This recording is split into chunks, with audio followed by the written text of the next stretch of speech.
자, 오늘은 8장의 그 Deformation and Strengthening Mechanism의 지난 시간까지 Strengthening Mechanism을 우리가 책에는 3가지인데 우리가 4가지를 공부했습니다. 그래서 오늘은 이제 Heat Treatment에 대해서 공부하도록 할 거예요.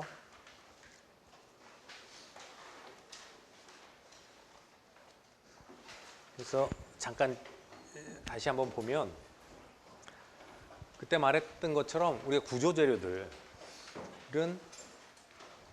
우리가 가공할 때, 모양을 만들어낼 때는 소프트해야 돼요. 그래야지 가공이 잘 되겠죠. 그다음에 이제 서비스를 할 때는 강해야 돼요. 그래야지 그 하중을 견뎌내겠죠.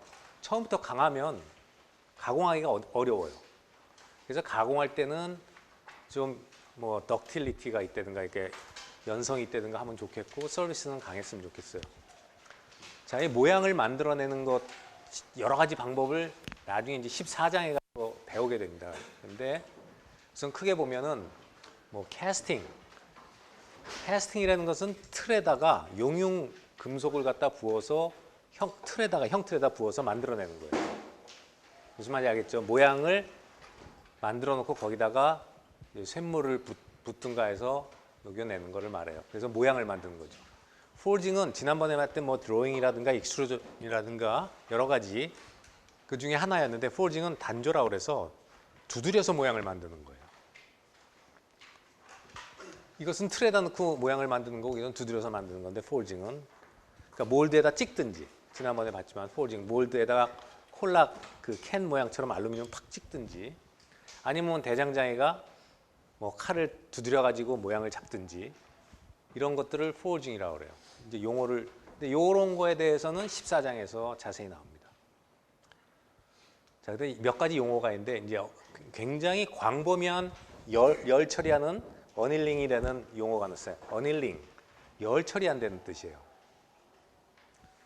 그래서 여기 보면 heating to a suitable temperature followed by cooling at the moderate rate라고 했어요. 그러니까 어떤 내가 원하는 온도까지 적당한 온도까지 올려서 상온에 있는 걸 온도를 올려서 거기서 적당히 놔뒀다가 또 적당한 속도로 식히는 걸 말해요. 다 적당히 돼 있어요. 그리고 이 온도 범위라든가 이런 것은 아주 여러 가지가 있어요. 그래서 아닐링이라는 것은 총괄적인 총칭이에요. 모든 열 처리를 하는 것을 일반적으로 아닐링이라고 그래요. 특수한 경우에 다른 용어들이 있긴 하지만 그 공통적으로 아닐링이라는 말을 많이 씁니다. 그래서 그때 말했지만 퀸칭이라는 거 했었죠. 퀸칭이라는 것은 급냉을 말해요. 갑자기 식히는 건데 여기선 cooling at a moderate rate니까 퀸칭이 아니고 좀 적당한 속도로. 이건 적당한 게 뭐냐? 내가 어떤 조직을 만드냐에 따라 가지고 이 속도 조절 같은 것도 해야 돼요. 그래서 이 열 처리하는 건데 왜 열 처리를 하느냐? 여기 보면 in order to reduce hardness, improve machinability. machinability라는 것은 가공성을 좋게 한다는 얘기니까 다시 말하면 연성이 좋아진다는 거예요. 그때 봤지만 연성하고 hardness는 거의 반대되는 개념이 strength하고 연성하고는 반대가 되는 개념이 있어요. tensile strength 같은 게 반대가 됐었죠. 왜? dislocation. 가공을 하면 dislocation이 막 생겨나면 점점 재료는 강해져요. 강하면 좋은데 연성은 떨어지죠. 그러면 연성이 떨어져요. 가공성이 떨어지는 거예요. 그러면 그런 거에 가공성을 다시 하기 위해서 열 처리를 해줘야 돼요. 자, 예를 들면은 여러분도 봤겠지만 대장장이가 칼 모양을 만들어낼 때 망치로 막 칼을 두드려서 모양을 잡아가죠. 그런데 어느 정도 되면은 다시 그것을 달궈요. 왜 달구겠어요? 다시 어닐링을 하는 거예요. 가공을 하면서 그런 칼 모양이 생겼다는 것은 이제 소성 변형이 일어났죠. 모양이 바뀌니까. 그러면 그 안에 지금 포징에 의해서 디스로케이션들이 많이 생긴 거예요. 소성 변형이 왔으니까. 그러면 점점 쇠가 강해져요. 그럼 연성은 줄어들어요. 깨지기 쉬워지죠. 그러면 어떻게 하겠어요? 다시 적당한 온도에다 아닐링을 해가지고 다시 그 하드니스를 줄이고 딱딱한 경도를 줄이고 혹은 스트렝스를 줄이고 다시 재료에 연성을 부여하는 거예요. 그걸 반복하는 거죠. 그래서 여러분이 잘 생각해 보면 대장장이가 칼을 막 만들다가 식으면 다시 집어넣었다가 달궈가지고 또 두드리고 다시 달궈가지고 두드리고 하는 것은 이제 그러한 일련의 이런 과정, 아닐링 과정을 겪고 있는 거예요. 포항제철에서도 그때 얘기했죠. 뭐 현대제철도 마찬가지지만 그 뜨거운 그 후판이 이렇게 시뻘건 쇠가 나오면 롤러로 가공을 하죠. 롤링을 해가지고 점점 얇아져요. 그러다가 이게 식으면 다시 로에다 집어넣어서 다시 열 처리하죠. 아닐링을 해서 다시 이제 이것이 그 이런 하드니스가 줄고 다시 또 머시너빌리티가 생기면 또 그 다음 롤러로 또 하고 다시 들어가고 이렇게 하는 과정을 반복하게 돼 있는 거예요. 그래서 이런 거에 대한 것을 이제 오늘 배우게 되겠습니다. 그 다음에 콜드 워킹.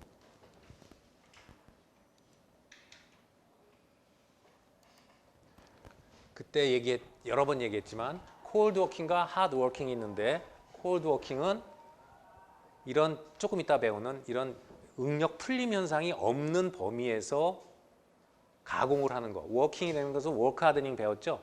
스트레인 하드닝, 워크 하드닝. 워킹이라는 것은 금속을 가공하는 걸 얘기해요. 그러니까 콜드 워킹은 찬 데서 한다.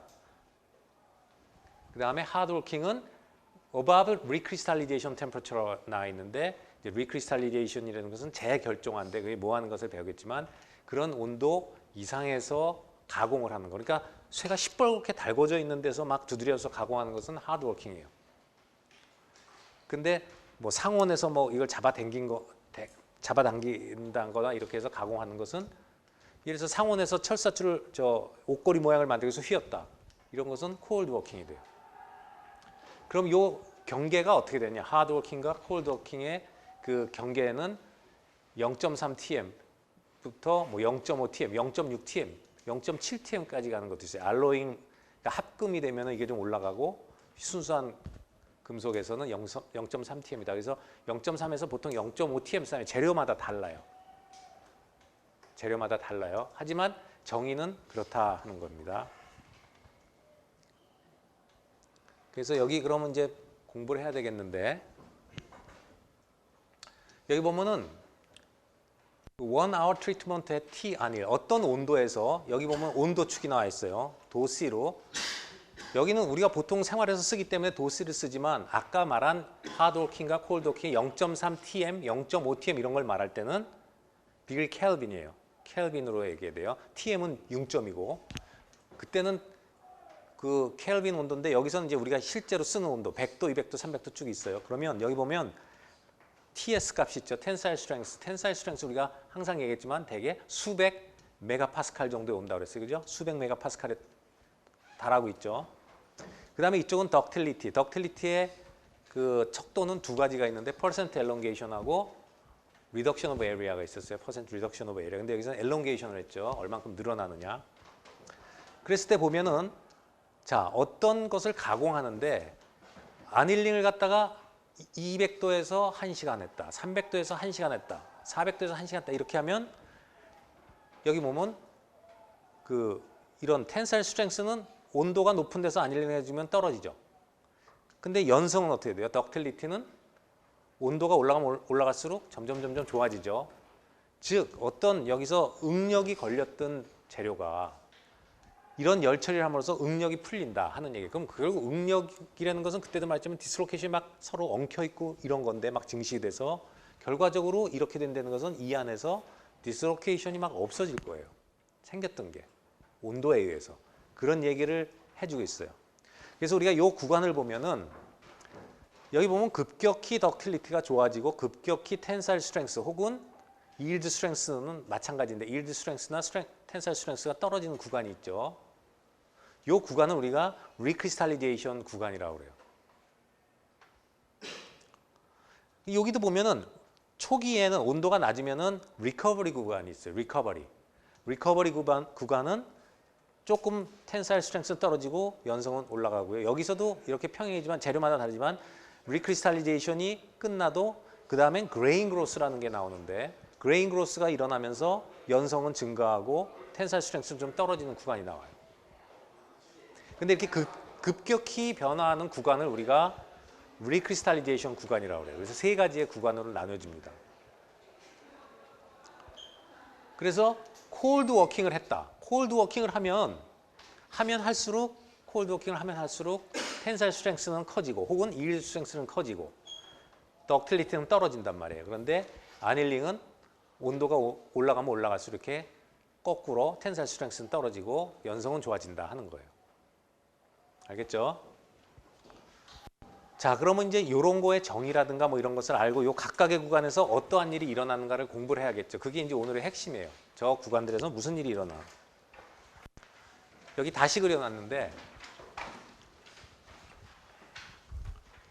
똑같은 그림이에요. 여기는 밑에는 마이크로 스트럭처를 그려놨어요. 그러니까 미세 현미경 조직 그림을 이제 모식도를 그렸는데 보면은 여기가 이게 하나하나 그레인이랄 수도 있지만 그레인 속에 디스로케이션이 많이 생긴 거를 지금 얘기하고 있어요. 디스로케이션이 많이 생긴 거를 열처를 하게 되면 디스로케이션이 여기 콜드 워킹 앤 리커버드 그레인이라고 그랬는데 콜드 워킹을 하면 디스로케이션이 막 증식되지만 온도가 조금 올라가면 여기는 지금 디그리 파렌하이트로 나타났네요.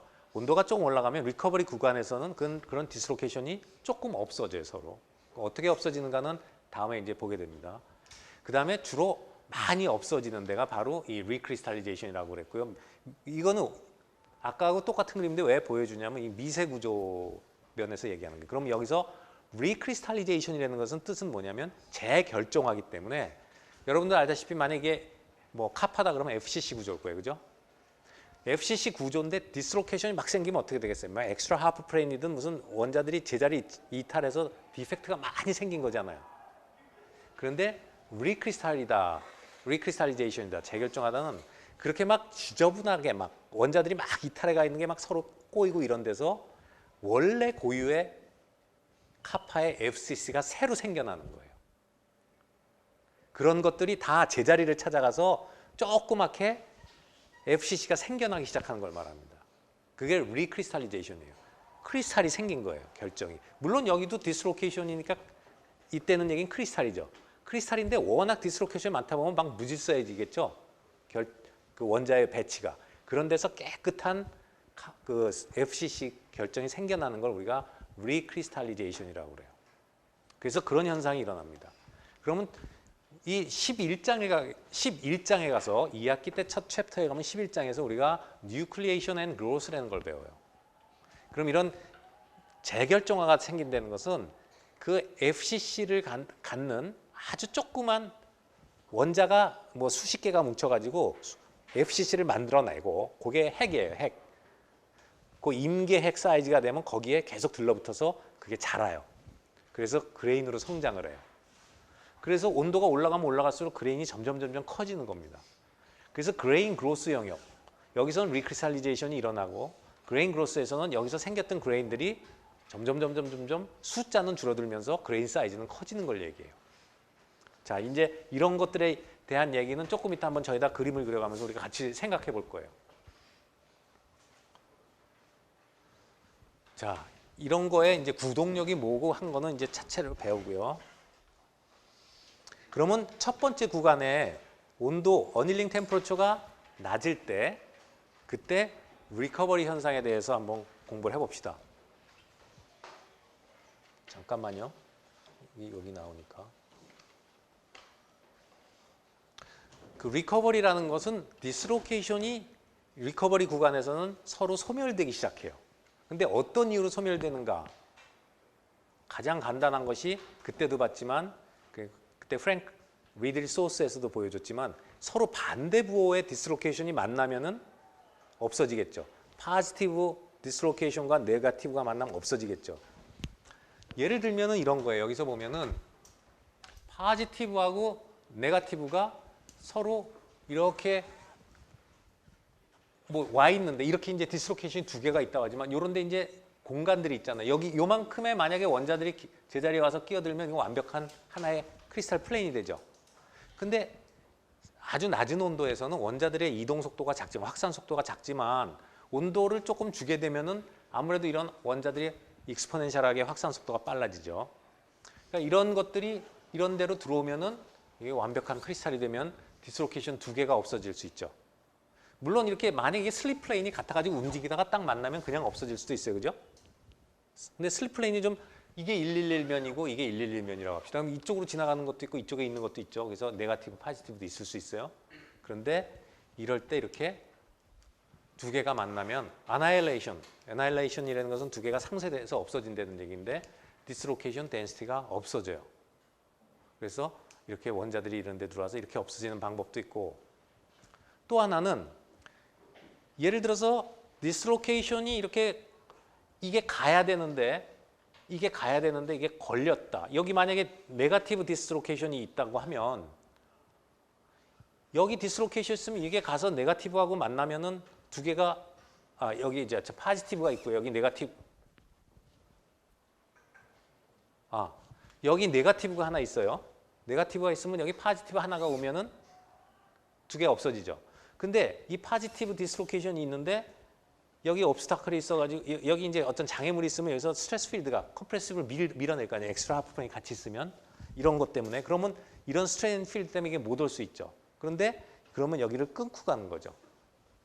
이게 원자가 빠져나가 버리면 디스로케이션이 클라임이라고 해서 디스로케이션 클라임이라고 그래요. 바위로 올라간다는 뜻이죠. 암벽 등반한다는 뜻이죠. 여기 원자가 4개가 빠져버리면 디스로케이션이 이렇게 있던 게 원자 4개가 빠지면 슬립 플레인이 일로 올라가죠. 그죠? 그러면 움직일 수 있죠. 이런 장애물에 안 걸리고. 장애물을 피해가는 거죠. 그래서 넘어서 가면 이런 걸 만나서 없어질 수도 있어요. 결국 여기서도 보면 이런 원자들이 없어져야 돼요. 이런 원자가 빠져나가야 되죠. 달고 있던 원자들을. 근데 이런 게 없어지려면 역시 액티베이션 배리어를 넘어야 되니까 열 에너지가 필요해요. 그 정도의 최소한의 열을 주는 구간이 리커버리 구간이에요. 그래서 리커버리 구간에서는 많이 없어지진 않는데 이런 가능한 것들이 없어지는 거죠. 이게 디스로케이션일 수도 있고 그때 배웠던 프리시피테이션, 하드닝, 스트렝스닝에서 배웠던 어떤 프리시피테이트 혹은 솔리드 솔루션 하드닝 같은 거라든가 뭐 이런 여러 가지의 방해물이 될 수 있어요. 그러니까 여러분이 지하철을 생각하면은 내가 슬립 플레인이 이렇게 있는데 절로 가고 싶은데 걸림돌이 되는 게 뭐예요? 어떤 뭐 잡상인이 와가지고 거기다가 이런 뭐 팔기 위해서 상자에다 뭘 카세트를 놓고 판다 그러면 걸리잖아요, 그죠? 근데 만약에 내가 붕 떠서 간다면 갈 수 있죠. 이렇게 몇 개를 끊고 위로 떠서 간다면 갈 수도 있는 거 아니에요? 그러니까 그러한 거를 얘기해요. 그러려면 이런 원자들이 확산을 해야 되는데 이런 확산에 대한 에너지를 요 아주 낮지만 그 어닐링 템퍼처에서 얻어서 이런 것들이 서로 없어지는 걸 우리가 리커버리라고 그래요. 리커버리. 리커버는 회복이 된다는 거니까. 그래서 아주 많지는 않지만 일부의 디스로케이션들이 이런 메커니즘에서 없어지는 거죠. 생겼던 게. 그러나 여기 아까 본 것처럼 이 구간에서 이 텐사일 스트렝스나 덕틸리티가 좋아지는 거나 텐사일 스트렝스가 약해지는 것은 크지 않아요. 왜냐하면 리커버리에 의해서 없어지는 것들이 그렇게 많지 않기 때문에. 그러나 줄어들죠.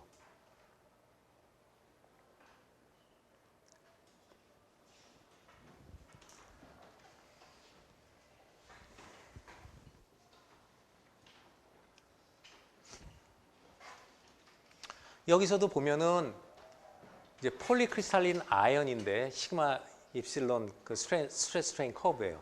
근데 이 시그마인데 시그마 yield strength and tensile strength decrease with increasing test temperature. 몇 도에서 이걸 잡아당기냐, 인장을 하냐에 따라 가지고 온도의 함수가 되죠. 높은 온도에서 하게 되면은 많이 늘어나고 낮은 온도에서 하면 얼마 안 일어나요. 왜? 온도가 높아지면은 어쨌든 에롱게이션이 좋아지죠. 왜? 원자들이 확산을 하기 쉬우니까.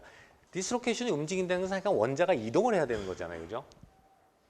원자가 이동하고 여기서 말하는 것은 대개 서브스티튜셔널 사이트로 가는 거기 때문에 그러려면 베이컨시가 있어야 되죠. 움직이려면 원자가. 근데 온도가 올라가면 베이컨시가 익스포넨셜하게 증가한다는 것을 우리가 배웠죠. 포인트 디펙트에서. 그러니까 온도가 올라가면은 베이컨시가 디스로케이션이 어떤 이런 장애물을 건너가는데 도움을 준단 말이에요. 베이컨시가 이쪽으로 오는 거죠. 달려와가지고 베이컨시를 만들 때는 원자가 일로 빠져나갔다는 거랑 마찬가지 얘기예요. 원자가 확산을 한다는 얘기죠. 이런 게 온도가 높을수록 가능하기 때문에 더 잘 움직이니까 디포메이션이 많이 일어나겠죠. 그런 걸 얘기하고 있는 거예요. 이 그래프는.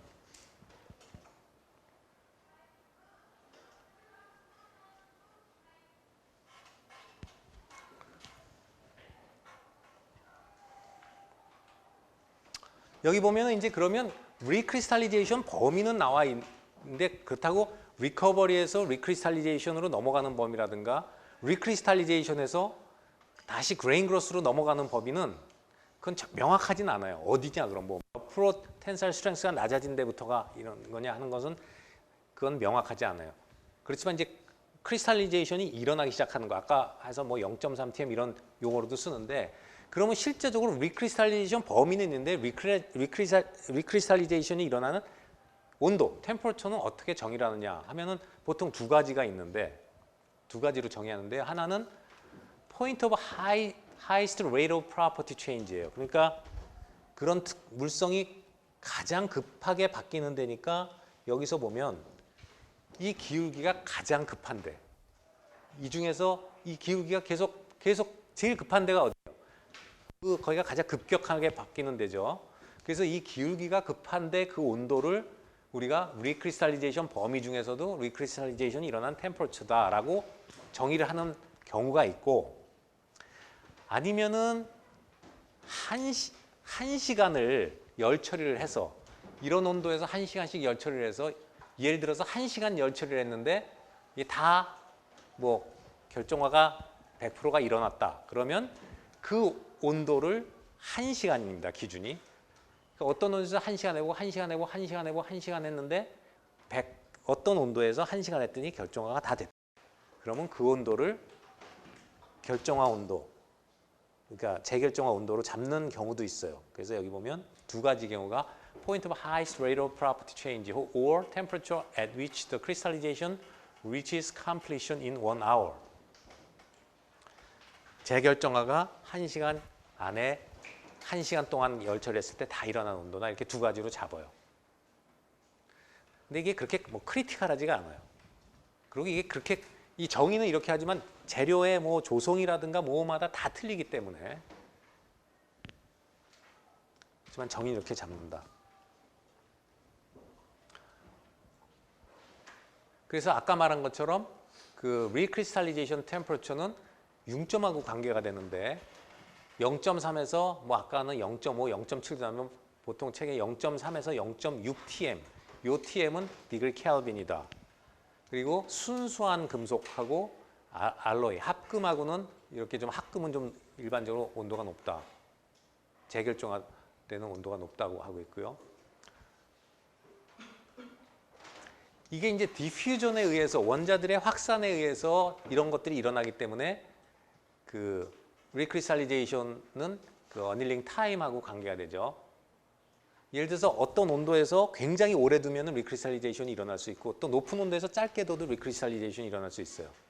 그래서 아까 말한 것처럼 1시간을 기준으로 두는 것은 그런 데 있어요. 시간의 함수기 때문에. 그렇죠? 이런 온도에서 thermal budget이라는 얘기 했었나요? thermal budget. 온도 곱하기 시간의 이런 개념인데 높은 온도에서 짧게 갈 수도 있고 낮은 온도에서 오래 갈 수도 있어요. 키네틱이 낮은 온도에서 느리니까 그만큼 시간을 오래 주면은 같은 반응 양이 일어날 수 있잖아요. 그죠? 아니면 높은 온도에서 짧게 하든지.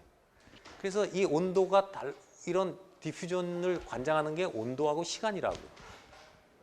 온도하고 시간이죠. 디퓨전은 결과적으로 들어가는 거리, 움직이는 거리 같은 것은 dt니까 t와 d. 그래서 shorter annealing time 하면 같은 재료도 시간을 짧게 하면은 높은데 이게 높아야지 되죠, 온도가. 리크리스탈리제이션 템퍼처가 높으면은 짧은 시간에 가능하다는 얘기고 거꾸로 시간을 길게 아닐링 템퍼처를 주면은 이게 낮아지겠죠. 그래서 아까 말한 것처럼 1시간 동안에 결정화가 되는 거라고 시간을 하나를 정해 놓은 거죠. 그러면 당연히 하나를 정하면 온도만 정하면 되니까, 그죠? 그 다음에 콜드 워킹을 많이 하면은 리크리스탈리제이션 템퍼처가 낮아진다 하는 얘기예요. 그러니까 스트레인 하드닝이 많이 되죠. 콜드 워킹을 한다는 얘기는 스트레인 하드닝이 많이, 디스로케이 많이 증식이 됐어요. 그러면 낮아진다. 자, 이제 요거 갖고 조금 여기다 그림 그려서 얘기할 겁니다. 그 다음에 순수한 금속은 이 그레인 바운더리 같은 거에서 움직이기가 쉬워요. 근데 만약에 알로잉 같은 걸 하면은 거기 세그리게이션 같은 것들이 그레인 바운더리 같은데 에너지가 높기 때문에 우리가 집어넣은 파티클, 고용된 파티클들이 그런 데 가서 끼어 있죠. 그러면 어려워요. 아무래도 장애물이 있으니까. 그래서 온도가 높아져요. 뭐 그런 얘기들이 나와 있는데 여기서 이제 그때 한번 이걸 봐요. 뭘 그리는지 보고 한번 여러분이 맞춰보세요.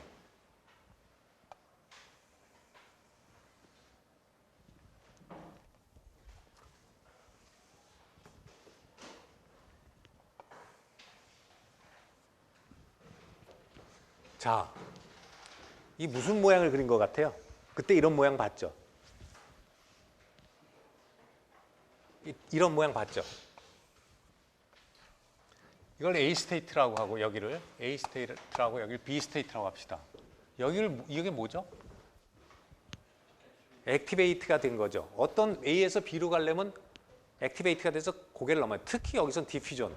디퓨전은 액티베이티드 프로세스예요. 그러니까 온도가 높으면 넘어가겠죠. 자, 기억이 나는지 모르지만 이쪽에 이제 프리 에너지를 그렸었는데 프리 에너지죠. 프리 에너지 이쪽 축을 프리 에너지로 그렸었어요. 이쪽은 아비트러리 코디네이시고. 요 차가 그러면 델타 G일 텐데 이게 뭔지 기억나나요? 이걸 우리가 뭐라고 불렀죠? 응? 지금 뭐라고 그랬는데? 드라이빙 포스죠. 구동력. 자, 이러면은 연력학적으로 구동력이 있기 때문에 여기서 절로 가고 싶어 하겠죠.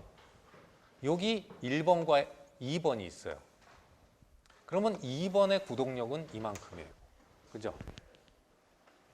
2번, 1번, 여기는 파이널 스테이트예요. 자, 여러분도 알다시피 결정이라는 것은 가장 안정한 상태라는 거 알죠? 왜 그러면 나머지들은 다 디펙트니까 디펙트들은 뭐예요? 결정에 비해서 에너지가 높은 걸 배웠죠. 그럼 여기가 지금 결정이에요. 그럼 재결정화됐다. 결정이 된단 말이에요. 이게 결정, 크리스탈이에요. 원래도 결정이었기 때문에 재결정이라는 말을 쓰는 거예요. 원래도 폴리크리스탈 있죠? 금속이 폴리크리스탈이잖아요. 처음에 폴리크리스탈. 다결정인데 그것들이 디스로케이션이 많이 생겼지만 결정은 결정이죠. 원래가. 디펙트들이 많이 생겨졌지 결정 자체잖아요. 그죠? 그래서 여기다 그냥 결정을 쓰지 않고 재결정이라는 말을 쓰는 것은 결정이 다시 결정이 되는 거예요. 근데 봐요. 디스로케이션이 많은 재료하고 1번이 디스로케이션이 적은 재료하고 어떤 게 1번이고 어떤 게 2번일까요? 자, 이게 디스로케이션이 많고 이게 디스로케이션이 적어요. 어떤 게 1번일까요? 이 둘 중에 이거가 1번일까요? 이게 2번일까요? 이게 1번이죠. 왜? 불안하지 않아요. 결정에 원래는 만약에 디스로케이션이 없었다면 여기하고 똑같아야 되겠죠? 근데 이만큼 차이가 난다는 건 뭐예요? 그만큼 불안하다는 거예요. 왜 불안해요? 디스로케이션 때문에 엑스트라 에너지가 생긴 거예요. 디스로케이션 하나가 있으면 에너지가 생긴 거 그때도 봤지만 뭐 탄성 에너지도 있고 뭐 여러 가지 에너지가 있단 말이에요. 그렇죠? 레질리언스라는 거 배웠죠? 에너지가 있어요. 이게 커요. 자, 이래요. 자, 그러면 여러분이 이제 디스로케이션이 이거 많은 재료가 1번이고 디스로케이션이 적은 재료가 2번이에요. 그럼 디스로케이션은 어떻게 해서 만들어지죠? 스트레인 하드닝. 워킹을 하면은 가공을 하면은 점점 많아지는 거죠. 그죠? 자, 그러면 가공을 이걸 많이 했을 거 아니에요. 그럼 디스로케이션 많이 생겼겠죠. 만약 같은 재료였다면. 그죠? 자, 그러면 여러분은 이렇게 봤을 때 이거를 열을 줬어요. 그래서 리크리스탈리제이션을 시켜요. 자, 그러면 재결정이 될 때 이게 잘 되겠어요? 이게 잘 되겠어요? 어떤 게 재결정이 잘 되려고 할까요? 그죠? 1번이 잘 되려고 합니다. 왜? 드라이빙 포스가 커요. 가고 싶어하는 욕구가 더 크죠. 이게 1번, 이게 2번이니까. 그렇죠? 그래서 디스로케이션이 많으면 결정화가 더 잘 됩니다. 저기 아까 나왔죠? 퍼센트 콜드 워킹이 크면 리크리스탈리제이션 템퍼처가 낮아진다. 이해가 되나요, 이제? 더 낮은 온도에서 된다. 아니면 같은 온도라면 훨씬 빨리 되겠죠. T가 짧아지겠죠. 이해가 되죠? 오케이? 그러면 이 그림을 그때 한번 소개해 줬던 게 이제 여러 가지로 쓰이는데요. 여기다 놔두고 일단 이제 저걸 이해했단 말입니다. 그럼 요거 그대로 놔두고 조금 이따 한번 봅시다. 이게 얼만큼 유용하게 쓰이는지. 그래서 여기 리크리스탈리제이션을 보면은요. 여기 new crystals are formed that have a small dislocation density, a small constant cold crystals. 결과적으로 여기 보면 굉장히 dislocation density가 낮은 그러한 뭐 그게 생긴다 그래서 하나도 없을 수도 있겠지만 대개는 디펙트는 조금씩 갖고 있으니까 그때도 아주 carefully 잘 만들더라도 10의 5승 정도가 센티미터당 제곱 센티미터당 있는 거 봤죠? 잘 만들더라도 디스로케이션들이 있긴 있는데 지금 여기서 뭐 10에 뭐 12승 막 9승, 10승, 10승 있던 게 10에 5승으로 뚝 떨어진단 말이에요. 재결정화되면서. 어쨌든 굉장히 스몰 덴스, 그러니까 디스로케이션 덴시티가 낮은 그러한 재결정이 생긴다. 아주 작은 것들이. 그래서 컨숨 콜드 워크 크리스탈, 콜드 워킹 된 크리스탈을 잡아먹어가면서 새로 결정이 생긴다 해서 재결정이라는 말을 쓴다 그랬어요. 그죠? 알겠죠? 왜 재결정인지. 그리고 리크리스탈리제이션이에요. 원래 크리스탈이었어요. 그런데 디포음드 크리스탈이죠. 많이 변형이 된 크리스탈이에요. 그래서 디스로케이션이 많이 생겼어요. 그러면 그놈이 다시 돼요. 왜? 온도를 줬을 때 이렇게 점점 불안하면은 이 액티베이션 배려가 낮아지는 거죠. 이거보다 이게 불안하기 때문에 반응하기가 쉽죠. 보이죠? 그래서 여기 보면은 굉장히 빠른 시간에 일어나는데 이제 33%의 콜드 워킹, 냉간 가공을 한 브라스예요. 카파 징크 합금이에요. 여기 보면 3초 되니까 이 시꺼먼 것들이 여기 잘 안 보이지만 이 시꺼먼 거에 줄 막 간 것들이 이런 게 디스로케이션들입니다. 디스로케이션들이 막 증식이 돼가지고 지금 시꺼멓게 보이는 거예요. 아주 엄청 많아지니까 이게 그냥 이런 디스로케이션을 엉킨 게 시꺼멓게 보이는 거예요. 근데 여기서 보면은 점점 허연 부분이 막 나오죠. 그건 디스로케이션을 잡아먹고 새로 재결정화가 되는 거예요. 이거 580도에서 했네요. 580도에서 3초. 그 다음에 더하면 여기 보면 이 잘 자란 것들이 다 이게 요거 아까하고 여기 모양이 다를 텐데 여기서 까만 거는 디스로케이션 덩어리가 아니라 그레인의 그 다른 이렇게 그레인의 면들이 다르기 때문에 이렇게 까맣고 하얗게 보이는 거예요. 조그만 그레인들이 자잘한 것들이 많이 생긴 거예요. 여기 아직 안 생겼어요. 그 다음에 시간을 더하니까 이제 막 생겨나기 시작하죠. 다. 그래서 전체적으로 여기보다 보면은 그림을 보면은 여기보다 이게 조금씩 그레인 사이즈가 좀 커지는 것도 볼 수가 있어요. 그래서 여기 보면 all cold work crystals are consumed. 그러니까 여기서는 결정이 다 됐다는 얘기를 하고 있어요. 결정이 다 됐다. 자, 다음에 이제 세 번째. 그래서 리크리스탈리제이션 영역을 얘기했는데 실제로요. 여러분이 생각을 해보세요. 이 드라이빙 포스라는 게 구동력이에요. 내가 글로 가고 싶어하는 욕망이죠. 항상 이 구동력은 뭘로 따지냐면 연력학으로 따진다고 그랬어요. 내가 일로 갈까 안 갈까는 연력학이에요. 그러니까 델타 G가 이쪽에 나중 스테이트에서 처음 스테이트 빼면 마이너스죠. 낮아진다니까 일로 가려고 하는 거예요. 반응에서 배웠겠지만 마이너스가 되면 에너지가 그쪽으로 적어지니까 가려고 하죠. 이게 작다. 즉 디스로케이션이 많이 없다. 그러면 재결정화가 아예 안 일어납니다. 디스로케이션이 있는데 양이 많지 않으면 구동력이 없어요. 왜냐면 얘가 에너지 상태가 물론 여기보다 결정보다는 높긴 하지만 그래도 웬만큼 안정하기 때문에 이걸 넘지 못하는 거죠. 그래서 어떤 경우에 냉간 가공을 하더라도 엄청 많이 그리고 균일하게 모든 그레인에 균일하게 소성 가공이 다 돼 있으면은 재결정화가 여기저기서 다 일어나요. 근데 이 소성 가공이 적게 됐거나 하면은 적은 그레인이 특별히 적은 그레인이 있거나 그러면 그런 데는 디스로케이션이 있음에도 불구하고 재결정화가 안 일어나요. 왜? 이 드라이빙 포스가 약하기 때문에. 그래서 오히려 재결정화를 만들기 위해서는 디스로케이션을 많이 균일하게 만들어줘야 돼요. 그래야지 균일하게 여러 군데 모든 데서 재결정화가 일어나요. 무슨 말인지 알겠죠? 아까도 요 앞에서 그림 보면은 좀 디스로케이션이 처음에 적었던 부분은 이런 부분은 나중에 재결정화가 되잖아요. 여기도 아직 남아 있죠. 드라이빙 포스가 작기 때문에 그래요. 나중에. 만약에 온도를 더 낮춰서 하면 이런 데서 안 될 수도 있어요. 지금 580도에서 했으니까 됐지만. 온도가 낮다는 얘기는 이런 상태에서 580도면 이런 데서도 이걸 넘었다는 얘기인데 온도가 낮아지면 안 갈 수도 있다고. 그래서 오히려 아주 심하게 디스톨트 되나 심하게 가공을 했다는 얘기는요. 에너지가 굉장히 높아졌다는 겁니다. 그죠? 디펙트가 많다는 얘기예요. 그러니까 굉장히 불안하다는 얘기예요. 그러니까 조금만 해도 쉽게 넘어가는 거죠. 안정한 대로 찾아가게 되는 거죠. 자, 세 번째는 그레인 그로스예요. 그래서 조금 전에 봤지만 뭐 몇 초 하면은 브라스 경우에 모든 범위에서 다시 재결정화가 돼서 FCC의 구조를 갖는, 물론 디스로케이션을 포함하고 있지만 콜드 워킹 했을 때 그 많은 덴시티보다는 훨씬 낮은 덴시티를 갖는 디스로케이션들이 생긴 재결정들이 이제 생겨났어요. 그러면 3단계 그레인 그로스는 뭐냐? 3단계는 보면은 여기 이제 온도가 낮은 데서부터 점점 높아지는데 이 온도에서 이제 다 그레인들이 됐어요. 이건 어닐링 온도니까 위에는.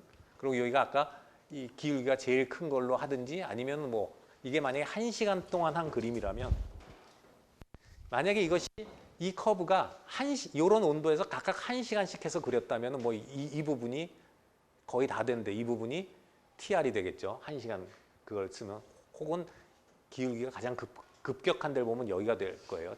리크리스탈리즈 템퍼처가. 자, 어쨌든 여기 크리스탈리제이션이 이렇게 일어났는데 그럼 그레인 그로스는 뭐냐? 요 하나하나를 우리가 그레인이라고 부르죠. 결정들이니까. 그래서 이걸 우리가 폴리크리스탈이라고 그러죠. 그런데 그레인 그로스면은 그레인이 자라나는 겁니다. 자, 그러면 이 그림으로 와서 또 똑같은 얘기를 하는 거예요. 자, 저기서 봤을 때 여기하고 여기를 보면은 여기하고 여기를 보면 무슨 차이가 있는 거예요?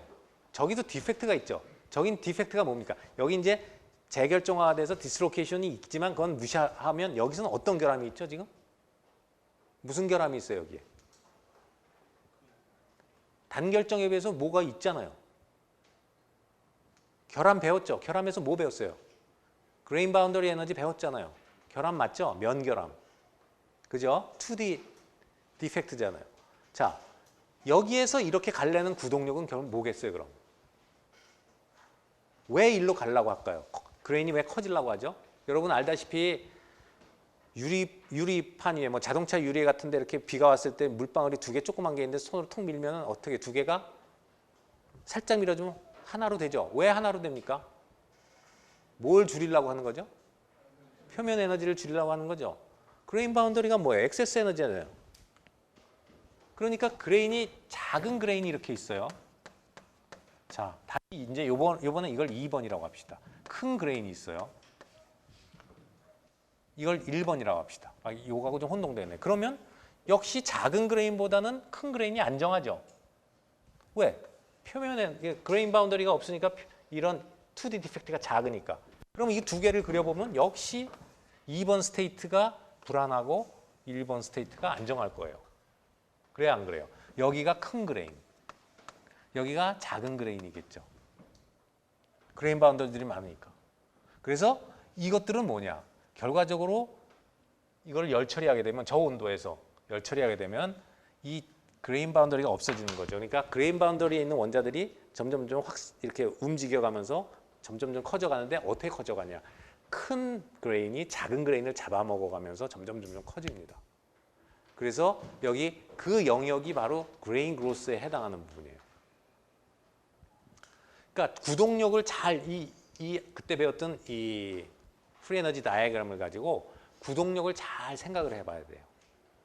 그럼 아까 디스로케이션은 선 디펙트였죠. 그래서 리크리스탈리제이션에서는 그 선, 1D 디펙트가 에너지를 갖고 있으니까 디펙트 에너지, 그게 줄어드는 쪽으로 간 거고. 그 다음에 두 번째는 그레인 서피스 에너지, 그러니까 그레인 바운더리 에너지죠. 그럼 서피스 에너지도 마찬가지예요. 여러분이 나중에 가서 14장 가서 배우겠지만 공정에서 똑같은 얘기가 나와요. 14장에서 배웠는데 여러분이 도자기 알죠? 도자기. 도자기 아주 고운 진흙으로 빚는 거 알죠? 왜 고운 진흙이 꼭 필요할까요? 보면은 숲이라고 그래서 그 흙을 갖다가 물에다 가라앉혀가지고 아주 그 뻘처럼 또 굵은 건 밑에 가라앉으니까 버리고 위에 거 뜨고 해가지고 아주 밀가루보다 고운 흙들을 골라서 그걸로 도자기를 빚어가지고 구워요. 왜 그렇게 할까요? 그냥 굵은 것 쓰면 안 될까요? 더 모양 만들기가 어렵나? 왜 꼭 가는 걸 쓸까요? 얇은 걸, 아주 가는 고운 입자를 일부러. 왜 표면적이 커야 되죠, 그럼?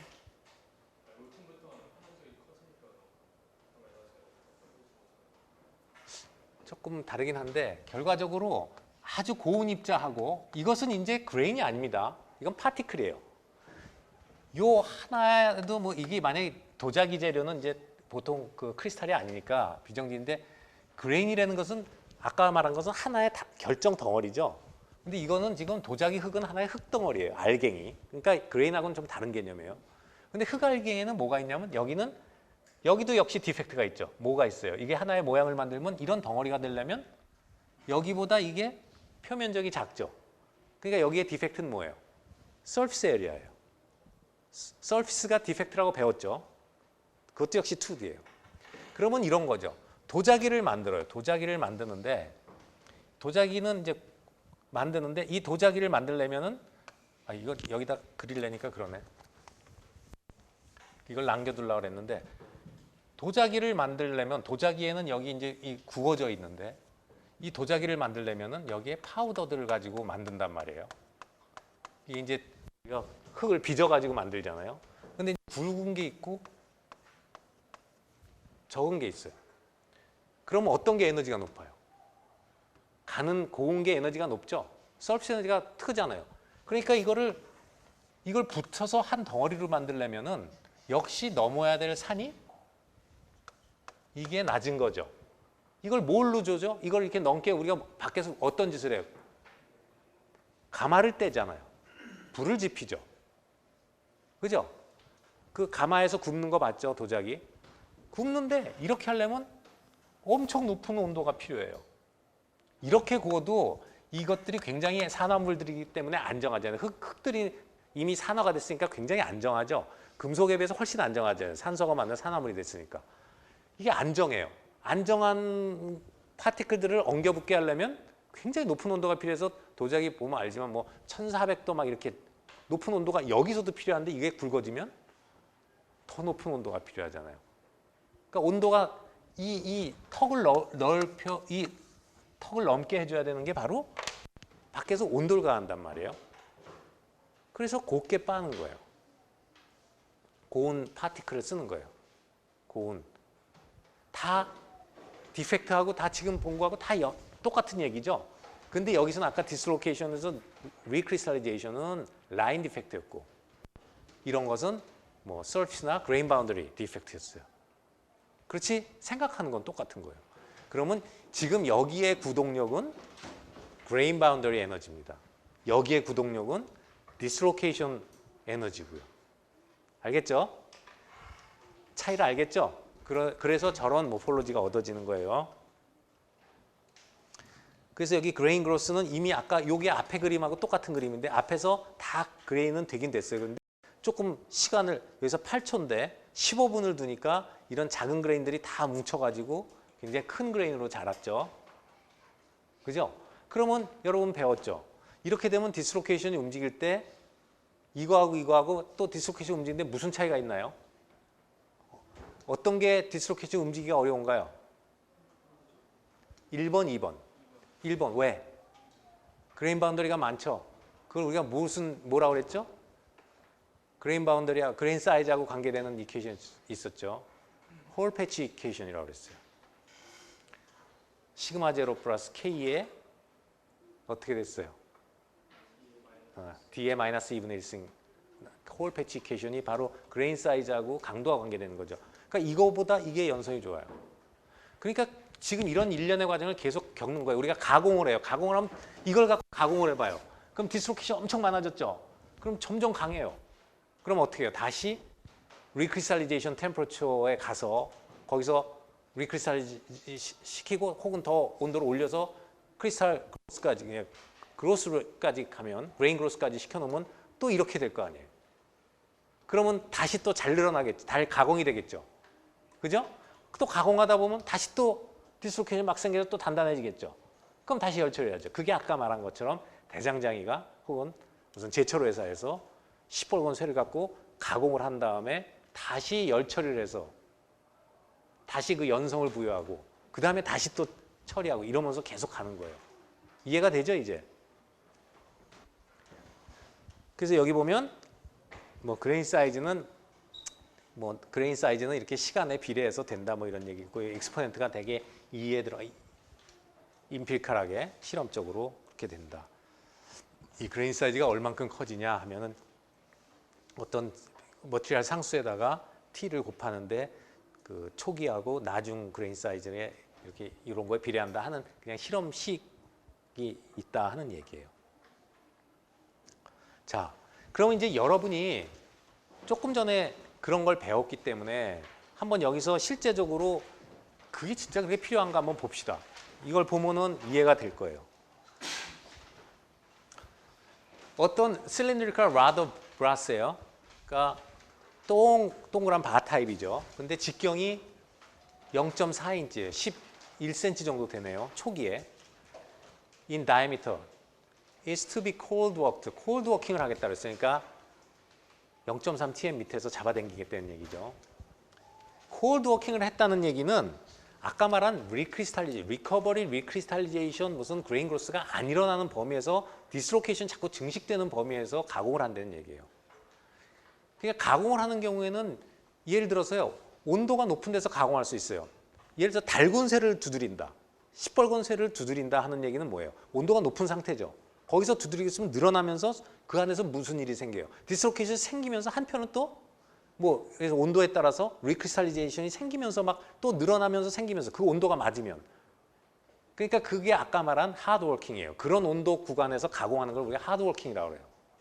하드워킹이라는 것은 리크리스탈리제이션이 일어나는 범위 안에서 가공을 하는 걸 말해요. 그죠? 그러면 저런 일들이 한쪽으로 소성 변형이 일어나면서 한쪽으로는 또 디스로케이션 생긴 게 막 없어지고 뭐 재결정이 생기고 막 이런단 말이에요. 근데 냉간, 그러니까 냉간 아변이라든지 뭐 하여간 냉연, 그 0.3이나 0.5 tm 밑에서 한다는 얘기는 그렇게 재결정화나 그레인 그로스나 뭐 이런 거 없이 그냥 계속 디스로케이션만 증식된다는 얘기예요. 뭐 예를 들어 상온에서 당기거나 하는 거예요. 드로잉, 잡아 당기는 거예요. 철사처럼 이렇게 잡아 당겨서 늘리는 거예요. The circular cross section will be maintained during deformation. 그러니까 둥그란 것은 그대로 유니폼하게 동그랗게 줄어들지 뭐 타원으로 쭈그러들지 않는다 그런 얘기고요. Cold work tensile strength in excess.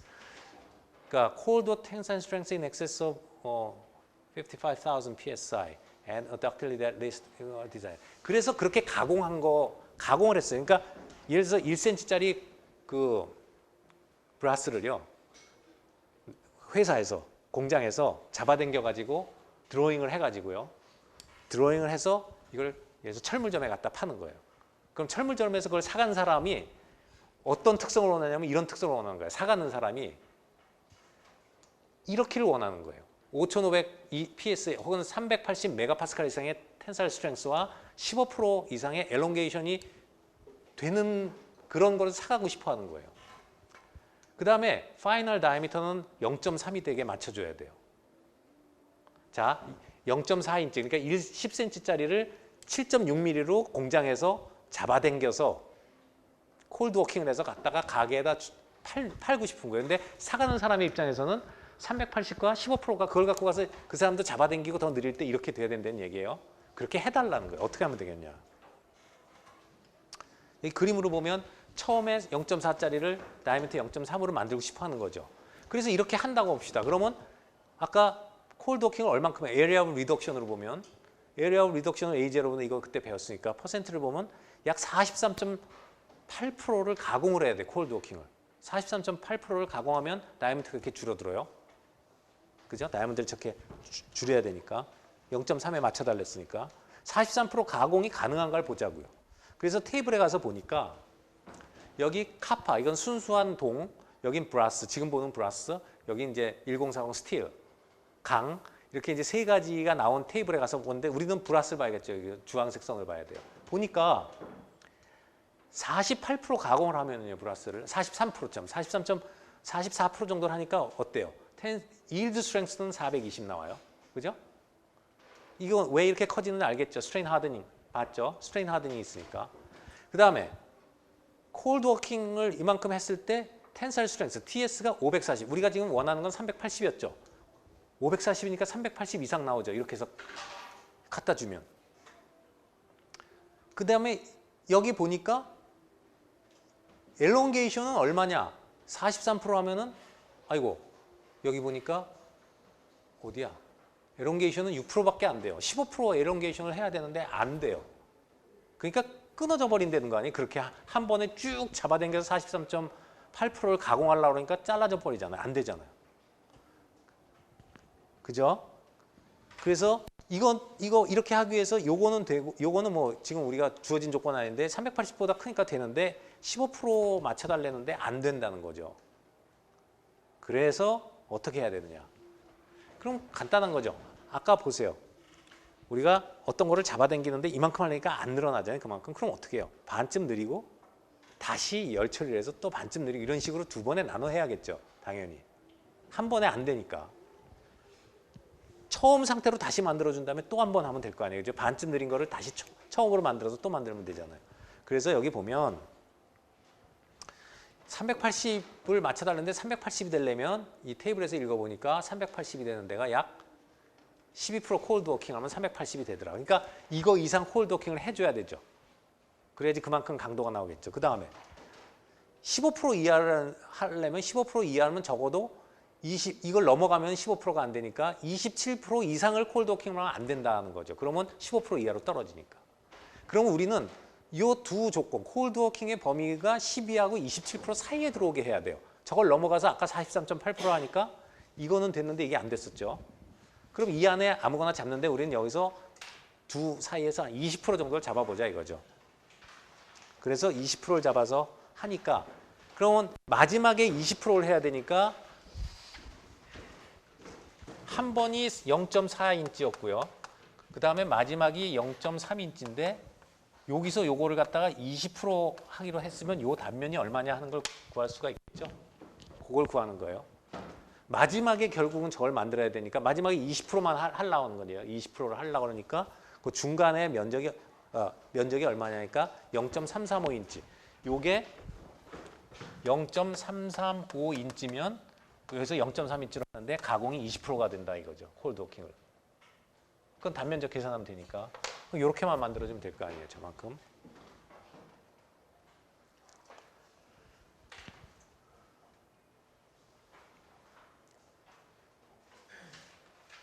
그럼 뭐 다 된 거예요. 그럼 0.4에서 0.335로 처음에 가공을 해줘야지.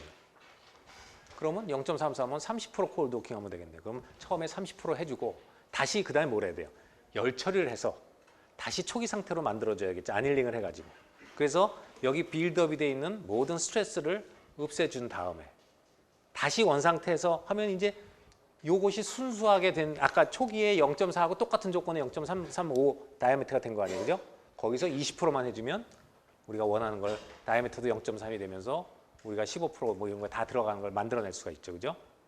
이렇게 해야 된다는 거예요. 그러니까 결과적으로는 아까 말한 것처럼 뭐 알고 하든 모르고 하든 대장장이가 여러 번 넣었다 뺐다 하면서 하는 것은 다 이런 거를 하면서 감으로 하는 거죠. 이제 좀 색깔이 좀 시뻘 같은 게 좀 한다 그러면은 다시 달궈가지고 두드리고 달궈가지고 두드리고 그렇게 해서 모양이 어느 정도 잡아진 다음에는 또 나중에 그 11장 가서 배우겠지만 말텐사이트 트랜스포머를 지금 좀 강하게 만들기 위해서 이제 나중에 이제 물에다 확 담그고 하면서 모양이 잡혀지면 거기서 이제 조직을 만들어 나가는 거예요.